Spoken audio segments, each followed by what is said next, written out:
Welcome back to another episode of Rock Boys Football. Sunday night, massive news for the Texas Longhorn fans as they flipped the commitment from four-star cornerback Wardell Mack from the Florida Gators, and the Texas Longhorns come in late and get it done. And Dill, this Texas class in 2024 just being slept on in a big way. But you're seeing them continue to add guys to this 2024 class. You look up, it's probably going to finish as a top 10 class. Going to talk about Wardell Mack. Going to talk about a few more flip targets and potential targets for the Texas Longhorns in this 2024 class.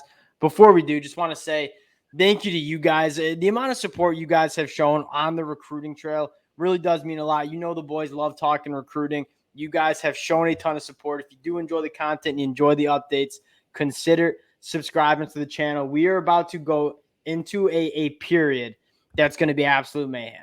You're going to see flip commitments. You're going to see getting active in the transfer portal. And you have a feeling Coach Sark and the Texas Longhorns program are going to be active. So, again, if you do enjoy the updates, consider subscribing to the channel. We are going to try to break down as many of these commitments as we can. Dill, going to flip this one to you. The Texas Longhorns getting some serious momentum on the trail here.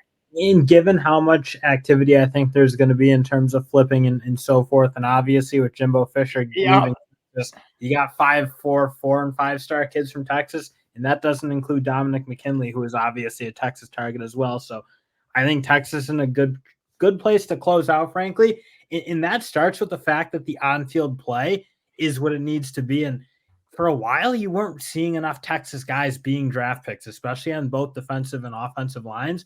Right now, it looks like you got like a guy like Kelvin Banks on the offensive line who looks like he might be a day one guy. You got a T'Vondre Sweat type player at the defensive line who looks like he'll be a day one guy. So I think you're seeing the play on the field. It's a place where you can win, get developed, and they've always been able to recruit. But I do think right now I have as much confidence in Sark as I do as anyone in Texas really since Mack Brown. 100% agree with Texas was always going to carry a big stick on the recruiting trail. It's one of the biggest brands in college football. That being said, I think what hurt them the last couple of years was the development just wasn't there under guys like Coach Tom Herman. And so you're a high school kid looking to come to Texas. You're looking at the lack of NFL draft picks they've put out into the league, and that might kind of shy you away. You look at what Texas is doing, particularly with what you noted. You're looking at Xavier Worthy, T'Vondre Sweat, Kelvin Banks in a year from now. These guys are going to be playing in the NFL. I think high schoolers are now seeing Texas as a place that they can get developed, and that's a big-time gravitational pull. I mean, the biggest also a place to win because, again, you look, Sark's start was, I don't want to say it was slow, but Texas should be better than 8-4 in the Big 12 and 7-5 or whatever they were. They're too big of a program to be that at that 5-7, I should say. So they're obviously too good to be there. That's not their expectations, and that's not why you come to Texas. But to put together a 9-1 season and what looks like likely a Big 12 title, at least a shot at it, and possible playoffs like that, again, along with the fact that it looks like you're going to have a couple first-round draft picks, especially up front, that gives a lot of confidence. Player development, moving to the SEC, success on the field, those are all things that Texas may be missing in the last couple of years, certainly not missing now. You look at the 2023 class, full of dogs, 2024 class, it's looking like the same. Now, to talk about Wardell Mack, very, very interesting prospect. And I remember talking about Wardell when he committed to the Florida Gators over the summer. Not necessarily the biggest frame. This dude is the ultimate competitor. And when you were looking for what you want in a cornerback, you want a guy who has that dog in him, so to speak. And Wardell Mack certainly has that. Ultra competitive, phenomenal feet in terms of mirroring wide receivers, really physical, can drive on the football. Short area quickness is something that he excels in. And you kind of take a look at where he's going to play for the Texas Longhorns, definitely seems to be maybe kind of a nickel guy. And you turn on the film, we'll show, kind of get into it a little bit.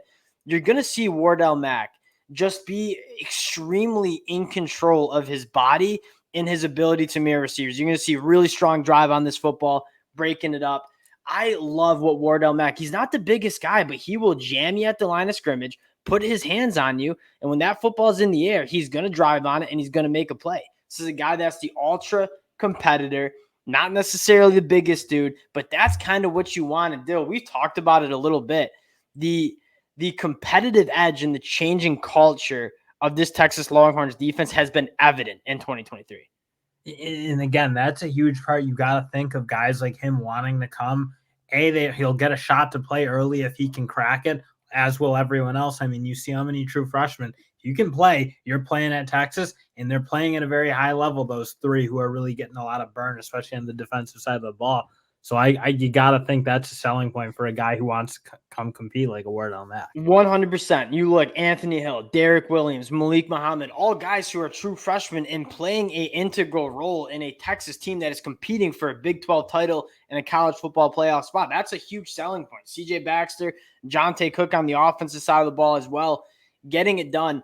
Taking a look at this 2024 class, and it's starting to come together for Texas. Again, this was a class that 3 months ago, we were sitting outside of the top 20 the last couple months, picking up the commitment from Ryan Wingo, Colin Simmons, Brandon Baker. You're starting to see them really get some guys, and I want to focus on that secondary room. Again, in 2023, an extremely strong class, right? Guys like Malik Muhammad and Derek Williams. You take a look at what they're building in the back end this year. Wardell Mack coming in, I think going to be a tremendous nickel. You scroll down, a couple other guys I absolutely love, and I don't know what 24/7 Sports is doing. Santana Wilson, length, great athleticism from Arizona. And then my favorite, or one of my favorite guys, wanted him to come to Michigan, Jordan Johnson-Rebel, another guy that not necessarily the biggest, but an ultra competitor. You look at the back end, you combine it with Derek Williams and Malik Muhammad from the 2023 class, the secondary for the Texas Longhorns,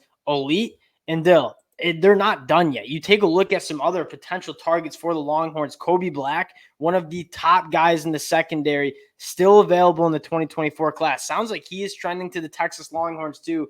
Texas, although building this class, it still seems like they're just getting started here.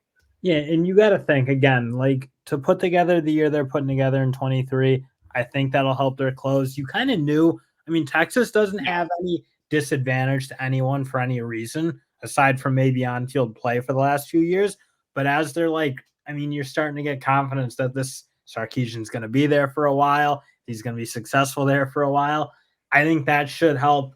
And I think it also doesn't hurt that LSU and Texas A&M are probably their two biggest competitors in terms of geography. Both aren't like where Texas is at. Obviously, Texas A&M is far, far below. I was going to close out on that. Like Jimbo Fisher leaving Texas A&M. Not only are all those kids in the 2024 class, dudes like Terry Bussey, you're open hunting for them.